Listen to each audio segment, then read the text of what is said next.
The biggest aha moment for me is actually what we just talked about. And that is that I don't think that I realized how important my personal life was going to be to me in comparison to my professional life. Well, I mean, yeah, you knocked it out the park by marrying me. You married up. What the hell is going on right now? So I think the biggest aha moment is making sure that you marry up. You find a partner that is amazing. Really, Nee? Looks so good as how I look, looking like Denzel. Oh my God, I look good, I look good, I look delicious. I look like a pack of hamburger. This episode is brought to you by Set for Life Insurance. Listen, docs. One of the first steps we took to pay off our student loan debt was realizing we paid way too much for our disability insurance. That all changed when we found Set for Life Insurance. They helped us with a customized insurance policy that met our needs and, most of all, budget. To learn more, check out setforlifeinsurance.com. All right, y'all. We are continuing our conversation where we're basically introducing ourselves back to you.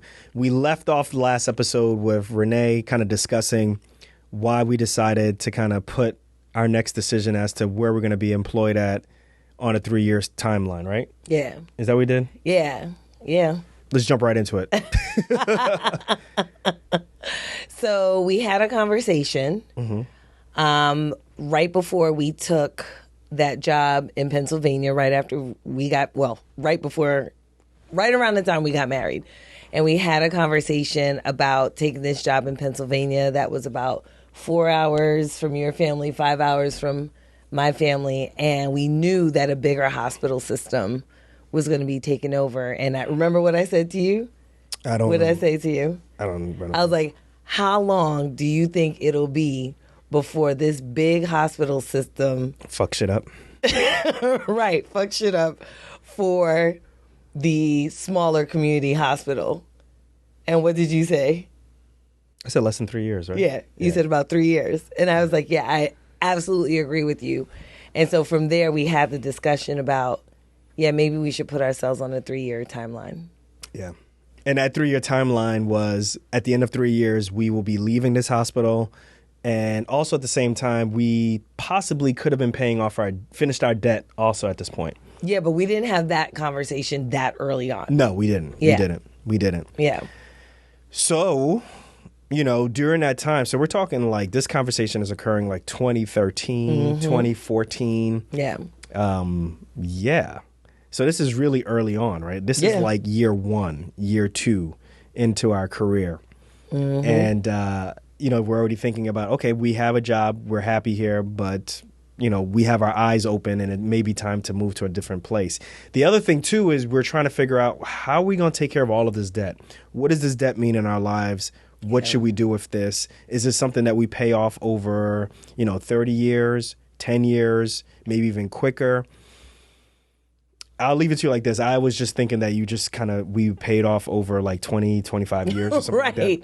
Until we started figuring out, like, wait, if we are going to leave this hospital, which frankly, we were probably getting paid a little bit better than if we had stayed in New York City or... Yeah, because we're rural. So when Right. you're in a rural area, you're going to get paid a little bit better. Exactly. Yeah, I agree with you there. And so when we started thinking about, okay, in 3 years, we're going to be moving back home, what we consider home, either New York or New Jersey, and started looking at that, it was like, wait a minute, we don't have enough money. We don't have money to go back home. So we literally were making a decision to stay at this hospital at this point because we could not afford. And for anybody who's looked at the prices, let me tell you something right now. Go and look at like all those stupid MGMA numbers or whatever numbers you want to find out what the median salary is for a general surgeon or a trauma surgeon or OB. also an OB doc in New York City. Hey, the math ain't mathin'. Like all the work that you put in there, it doesn't work. For the people who I know who are working in New York City, and I know some, I don't know how y'all do that, how y'all put up with this.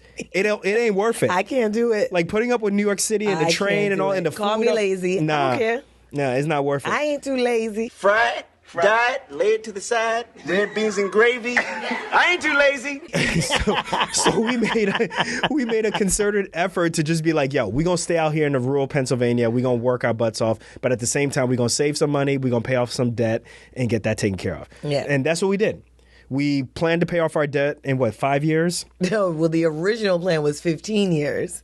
Then we started figuring out, we can get it done in 5 years. And we actually, by the end of our 3 years that we gave ourselves to stay in this spot, we paid it off. Yeah. We're talking about $662,000 of student loan debt paid off in 3 years. Done. Yep. Done.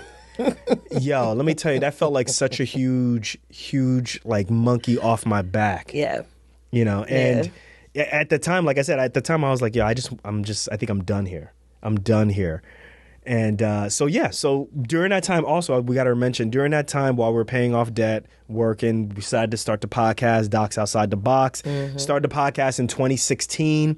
Podcast initially was just me interviewing other doctors who were doing some really interesting things because nobody was talking about that stuff. Not many people were talking about it. Yeah. I just realized that like the people who I went to med school with, they were just doing some really cool stuff that was not like related to what they do clinically. Right. Like they were doing some really cool things that they had to come up with the ideas on how to take care of things, right? So like, for example, like, Dr. Cami and Dr. Alden with Tour for Diversity, where literally they found a way to get a whole bunch of medical professionals on a bus.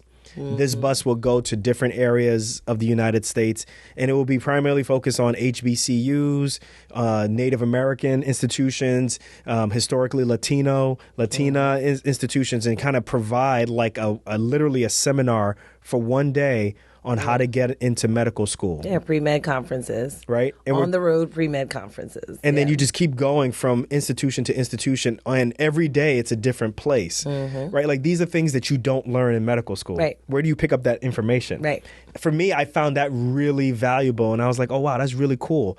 People need to know how to do that, right? The story is phenomenal, but also the people need to know that if you want to fix certain things in medicine, if you don't like the way in which things are currently going, just practicing medicine is not going to fix it. Right. You're going to have to do something different. Right. Listen to this podcast to figure out how these folks did it. That was the premise of when the show started. Yes. And then since then, it's transitioned to not just telling those stories, but then incorporating our stories, talking about debt, talking about finances, to where we are now, which is, we are a show that really is about trying to understand what you, the listener, is going through, which is you got into medicine. You could be a doctor, you could be a respiratory therapist, you can be a PA, but you got into medicine primarily to help people. But then you start to look back and realize like, hey, who's helping me? Right? And that help of like who's helping me can be in various forms of who's helping me financially. Like I need help with all of this student loan debt because the federal government ain't going to do nothing for you, right? As we see, right? The federal government, they're in such gridlock, they not going to do nothing. And all these people who are waiting. Well, the Supreme Court not on your side? Yeah, the Supreme Court ain't on our side. The Supremes, y'all need to get it together. But y'all not going to get it together because we know that's what y'all here to do. Stall.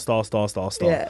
So they not going to let people be great. And anyway, if they did, it was only $20K. Right. The majority of med students, the majority of people in health profession schools, they over 70,000, 800,000, like 2 racks at least. Yeah. You know what I'm saying? So, so like they want to know like what is it?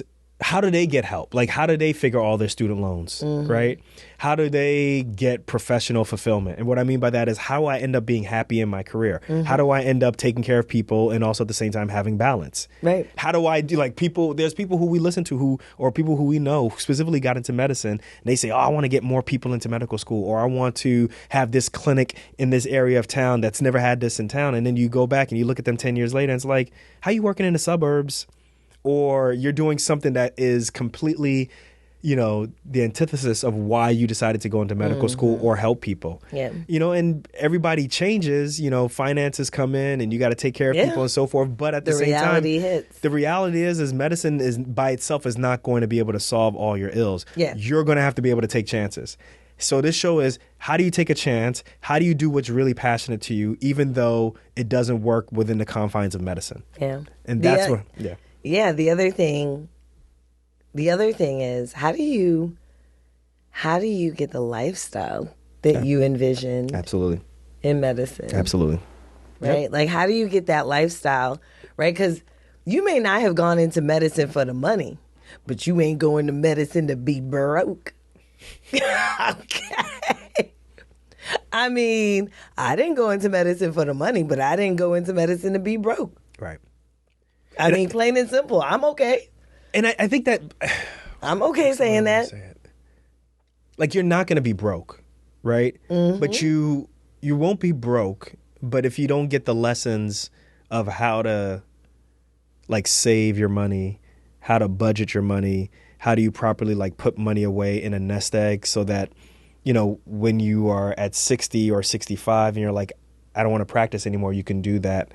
Or maybe if you want to take a sabbatical, you know, 10 years into your career or even earlier, you have enough money to do that. Or if you start realizing, hey, my job is asking me to take on more call. They don't pay me more for this. Or I'm just tired. Or, you know what, I have a physical disability going on. I don't know how to handle this. How do you handle all of those different things if nobody's taught you how to do that, right? I guarantee you there's a lot of people listening to this show.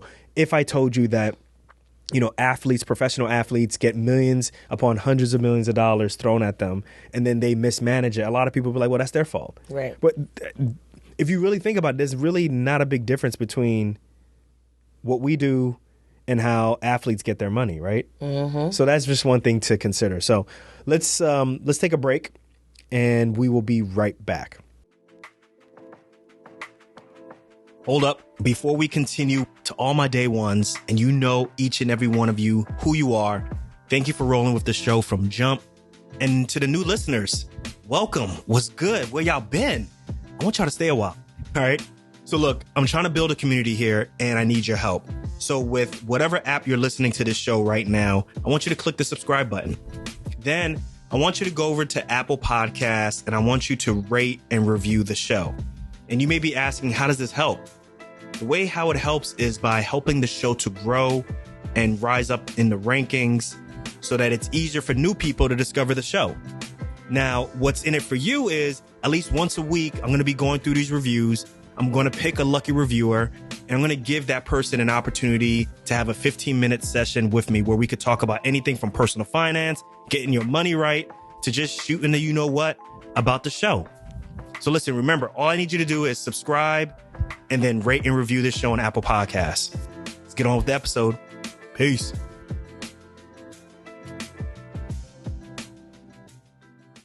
All right, we're back, guys. So yeah, I was getting a little bit on my soapbox. Soapbox. But yeah, nobody teaches you how to do the things that you need to do financially to make sure that you can have the lifestyle. I don't care what anybody says. That lifestyle is related to your finances. That's also related to the professional fulfillment that you ultimately want. That's how I look at it. So. Well, but you know, I think there's also a component. I think there's also a component of that personal fulfillment that is what your family life is going to look like as well, right? Because the financial component, the professional component also starts to creep into, well, what is my marriage going to look like? What is my relationship with my kids going to look like? What is the relationship with my extended family going to look like, right? I think all of that creeps in, because if I have to go to work, you know, because I can't afford to lose my job, if I have to take on more work because, you know, my supervisor, my boss is like, no, you need to take more call. You need to be on call actually 2 times a week, and you need to be on call 2 weekends. What is the relationship with your spouse going to look like? Yeah. Your children, the rest of your family, your friends, what's that going to look like? Yeah, just right now, you know me already, I'm very close to my nephews and nieces, and being able to just be a phone call away, or even for them to just come to the house and get advice or just chill, get just a plate of food, you know, in between college classes. Yep. That's important. And if I'm not there, or I have to take a job that puts me several hours away, that's a big issue for me. Right. So I think that's a really, really good point. So I want to transition real quick, and I want to ask you a question because now, like I said in the previous episode, we're over 10 years in, right? We're over 10 years in, and I think that there's a perspective that we have that the young people who are listening to the show, or even young residents, the young folks, right, that the they youngins, they can catch on to, and they can benefit from the advice that we can give. the old folks. That you speak for yourself. Shut up. Okay. So, Dr. Renee, what is over 10 years now? What's the biggest aha moment of your life or of all of this? That's a good question. I think the biggest, because I'm the host. Yeah, okay. The biggest aha moment for me is actually what we just talked about. And that is that I don't think that I realized how important my personal life was going to be to me in comparison to my professional life. Well, I mean, yeah, you knocked it out the park by marrying me. Don't you think? You married up. What the hell is going on right now? Anyway. So I think the biggest aha moment is making sure that you marry up, that you knock it out the park. You find a partner that is amazing. Really, Nee? Looks so good as how I look, looking like Denzelly. Oh my God, I look good. I look good. I look delicious. I look like a pack of hamburger. Okay. Back to reality. So, but no, I don't think I realized that. I don't, Idris Elba? No. I don't think I realized that. Tay Diggs? At some point in my career, and actually So I have to say, what I gotta say. Yeah, I'm ignoring you at this point because now this has gone completely to hell. But no, but I didn't think that I would put as much importance on my personal life as I did, and in comparison to my professional life. I think that there was a point at which I realized that my professional life was going to impinge, or encroach so much on my personal life. Give us an example. What does that mean? I was not going to have a personal life anymore. What does that mean? So, for example, right? Like when I lived in Atlanta, when I was the interim director for the Health Policy Fellowship. I hate when people. Okay. What? When I was the interim director of the. But that was my title, Nee. What do you want me to say? You could just say when I was just running this program. Okay, when I was running this program. The interim director. But no, that's important though. That's important because I was interim director. So I was interim director. So I really was not supposed to necessarily stay on. Don't you hate when people introduce themselves as like I'm an academic pediatrician or something like that? It's like, yo, you're a pediatrician, right? Like, what is academic? Stop it. Anyway, keep going. It just got me thinking about titles and all that stuff. You remember remember back in the day, like the emails? People would put these signatures on their emails like, yo, Renee Voney, BS from Pace University. What else? High school diploma. Like, come on, yo, this is going too crazy. Elementary school diploma. Certificate. Anyway, I'm sorry, I didn't mean to get you off this, but I'm just thinking about titles. So, anyway, no, but that part is important because I was supposed to be interim and I wasn't necessarily supposed to stay. Well, there was an opportunity potentially for me to stay at that institution at Morehouse School of Medicine. And at that point, you had asked me to marry you. And the question was, well, if they ask you to stay, will you stay? And I said, because I thought about it and I was like, no. And you were like, yeah, right. Former Surgeon General asked you to stay. Are you not going to stay? And I was like, no, I'm not staying. Yeah, so Dr. David Satcher was in charge of this program. So you were directly reporting to him. Yes. And so I basically said no. But the reason I said no was because I realized I had put so much effort, so much time, blood, sweat, and tears into my career. And I had not put nearly as much effort into the life that I wanted to build, the personal life that I wanted to build. Like, how was how is our relationship going to look? How would our relationship look if we brought children into the world? So you're saying you wanted to marry a bro from Irvington. You didn't have a problem if you would marry a guy from Irvington, New Jersey, driving a Jetta, a 2003, a 1999 Volkswagen Jetta. With the mirror all falling off. Hey, he was making it work, yo. And 1999 Volkswagen Jetta, Irvington, New Jersey. Really? At this point, right, when I proposed, I had 180,000 miles on it. In order to turn the alarm off, I don't know what the Germans did with this car, but in order with the shocks of a tricycle. The alarm system didn't work.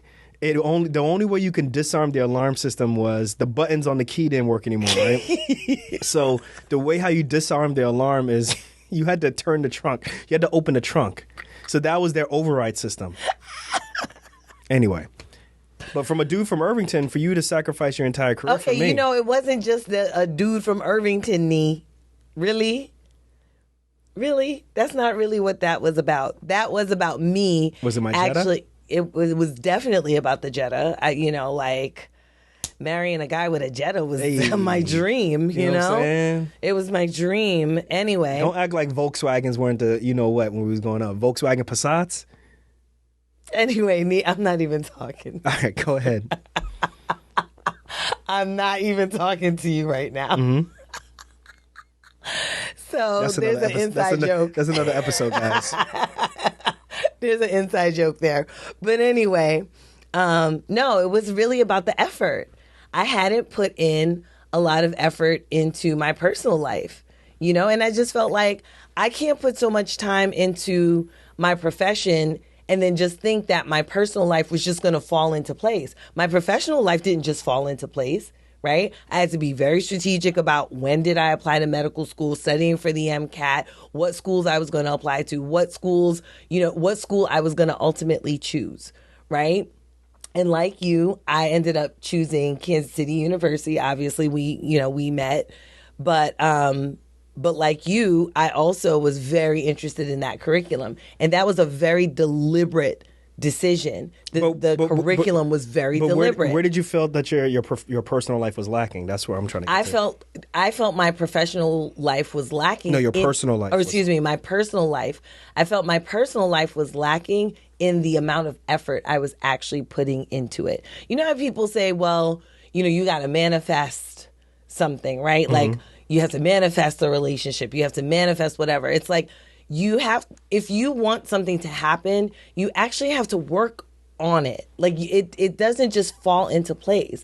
Like something is not just going to fall out of the sky and then it's just going to be perfect. Like that's not how this works, right? Like I tell my students all the time, I'm like, nobody gets into medical school by mistake. But what does that mean? Because I feel like you're using all of these like cloudy type words to define what does that mean, putting work into your personal relationship? What does that mean? I think that means making decisions that is going to prioritize the relationship. Okay, what does that mean? So for example, I asked you to marry you, right? I asked to marry you. You was souped up, right? You was like, word up. The Jetta. You know what I'm saying? The Jetta. So what does that mean? What does that mean? Because for me, I'd be like, okay, well, she's saying yes. That's you prioritizing your or that's you making a decision about your personal relationship, right? No, not necessarily. So what does that mean? Right? Give us so examples. I could say, yes, I'm going to marry you because I could check a box, right? I want to get married. Check. He asked. I said yes. But that's a personal decision. It's a personal decision, right? But a marriage isn't just, well, I said yes and I agreed to marry you, right? And now I'm going to go and put all my effort into my career. Gotcha. Well, how do I work on this marriage, right? So another way was, so first thing was I said no to staying in Atlanta because I knew you didn't want to stay in Atlanta. Yeah. And staying in Atlanta wasn't necessarily a priority for me either. Yeah, I need to be back home. Yeah. I realized... Jersey. Go ahead. Yeah, Jersey, yes. I realized that, being at home was really important to you. I wanted to be home as well. I could have just been like, this is, former U.S. Surgeon General asking me to say, I could definitely, make a career here. I could, use that career to jumpstart something else. But again, I was putting effort into my career that I wasn't necessarily putting into my personal life. So another way that I put my personal life as a priority and really said I'm going to be very intentional was when we started looking for jobs before we got married, right? And I said, I was like, I'm going to work part-time. And you didn't understand. You were like, why are you going to work part-time? Man, you better go get that full-time money. That's exactly what I was thinking. Yeah, that's what you said. Multiple times I said that to you. Yes. Yeah. Yeah. But I get it. So your thought process at that point was, if you do full-time as OB, which can be basically busier than full-time as a trauma surgeon, then basically we'll kind of be like two ships kind of sailing through the day and through the night and so forth. And, you're going to work, you're on call, and I'm just getting off call and so forth. I get that point. Yeah. I think that's a really interesting And I point. think, it's hard sometimes for people to make those decisions, right? Because people feel like, well, I've put so much into this career. How could I possibly prioritize something else? And it's like, that's fine if that works for you. But for me, I was like, my personal life is not going to be by default. Got you. And I don't want I don't want a marriage to be by default. I don't want a relationship with my children to be by default. I want to be very intentional, just as intentional as putting that much effort into my personal life as I did to my professional life. Fair enough. So my biggest aha moment is actually I realized three things. One is the easiest part, and I think people are going to agree with this. The easiest part of all of this is that medicine, the practice of clinical medicine is very easy. Right? Okay. Just taking care of people, reading textbooks, all of those different things. That's the easy part, right?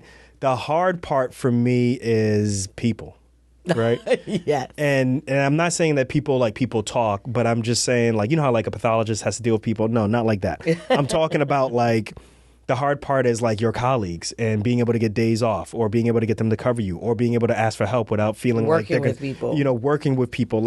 People could be assholes, right? And actually, I think in medicine, people prefer to be assholes, and it cultivates people being assholes a lot. Let's be honest, right? Because it's very hierarchical based, right? Yes. I don't know if I added an all, right? Hierarchy based, right? There's an opportunity to take advantage of people. And that could be very frustrating. I think as a result, a supervisor can really, determine Screw you over, can screw you over. So yeah, I think colleagues can make it difficult. I think consulting other services and your interactions with other services, that makes it really hard. People don't do the jobs that they need to do and so forth. That's what makes shit hard in medicine, I believe. Then you throw on top of that insurance issues. Then you throw on top of that peer review. Then you throw on top of that all of these other things that make it really difficult.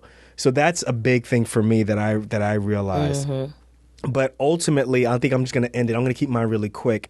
What I realized over the last 10 years, the biggest flex in medicine, and I see a lot of new doctors fall into this, is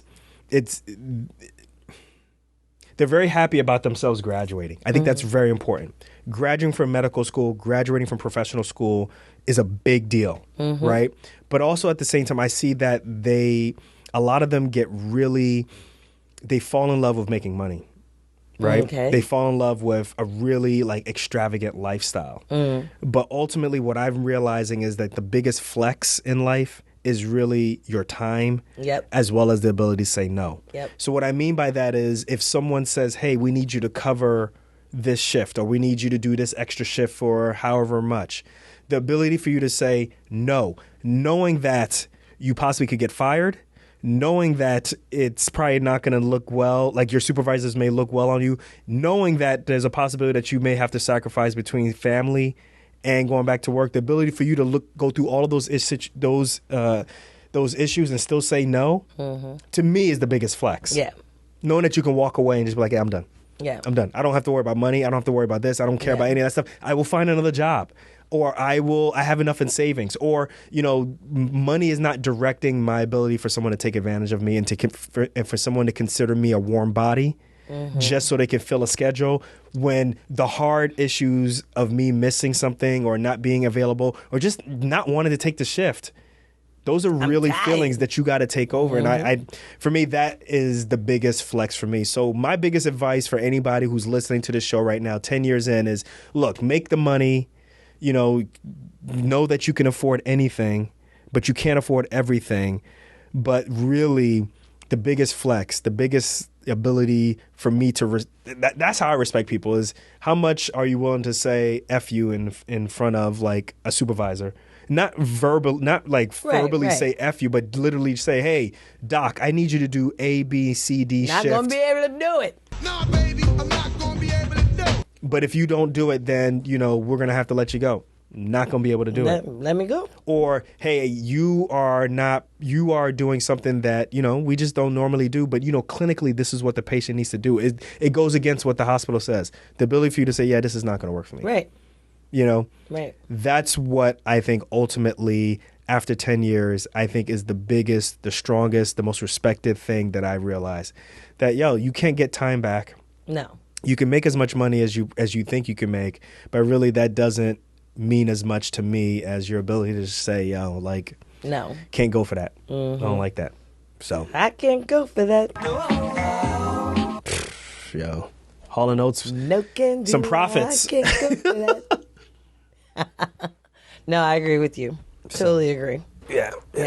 Oh, man. So listen, guys, just wanted to let y'all know a little bit about how we think, what we feel, and what this show is about. And if you invariably listen to the show, this show is about lifestyle. Mm-hmm. And for me, lifestyle encompasses your ability to handle your finances, your ability to be very happy at work, and as well as your ability to have great relationships with your family, with your spouse, with your kids. All of those different things are in harmony in some form or fashion. Mm-hmm. I don't know if they're going to be balanced, because there ain't no such thing as balance, but I do think that that's where the win is how can I get all of that stuff in harmony? How can I get my family to understand my profession? How can I get my profession really in check so that, it doesn't take over everything? Right. And how do I provide great patient care? Yeah. Right? And then how do I do a mission? Right? That's another thing. Like, people be talking all this, I want to do A, B, C. Man, go and do a mission. Everybody should do a mission. Well, I think everybody should be forced to do a mission. Yes, I do. Because I think that being able to understand what it's like to take care of people or to have be in a low resource opportunity, I think early in your career, I think it changes and affects what you do later on in your life. Now, yes. I think there's some people the people who I know what you're thinking about. Those people, great American saviors. Yeah, those people, I get it, but they would get a wake up call if they went there. Well, it would have to be very well supervised. Let's just put it like that.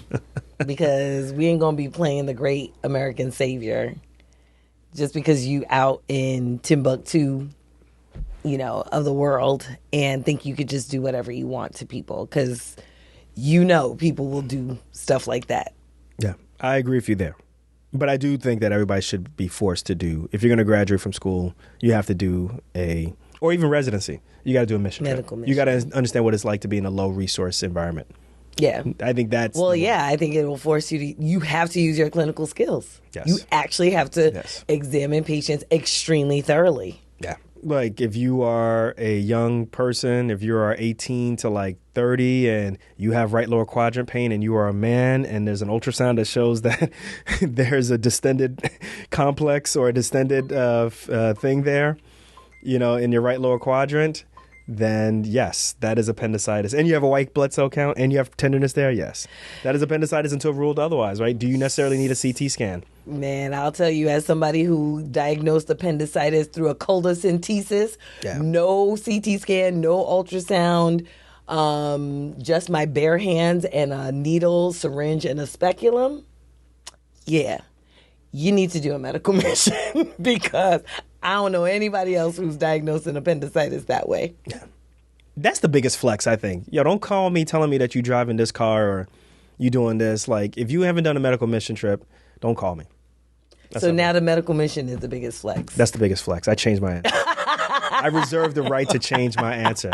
And that's what I did. Because the medical mission trip is the epitome of being able to, understand your time. That's really important because you have to take time away to do that, right? You may even have to say no to certain things, but that's how I feel about that. Yeah. Anything else you want to say on this episode, Renee? No. Excuse me. Anything else you want to say in this episode, Skip? My name tag. All right, y'all. Well, we hope that you guys got a nice reintroduction to us as Dr. Nee as well as Dr. Renee. We got some really great things. really great reboot of the show coming up. If anybody wants to let us know what you think about these shows, or just let us know in general what you think, just text us. The number is going to be below. It's going to be here on the bottom of the screen, as well as in the show notes or in the show description if you're watching on YouTube. And when you text us, it comes directly to our phones, and we know exactly what to do, and we can respond right back to you. Also, if you email us, what's our email? We don't take email. We don't take email? No. So don't email us, all right? You can slip and slide into our DMs, though. Yeah, DM us on Instagram. Instagram. What are we on Instagram? I forget all Docs that Outside the Box. Docs Outside the Box. On Instagram. Once again, that'll be at the bottom of the screen or in the show notes. Yeah. And without further ado, that ends this episode. We will catch you guys on the next episode. Peace. Peace.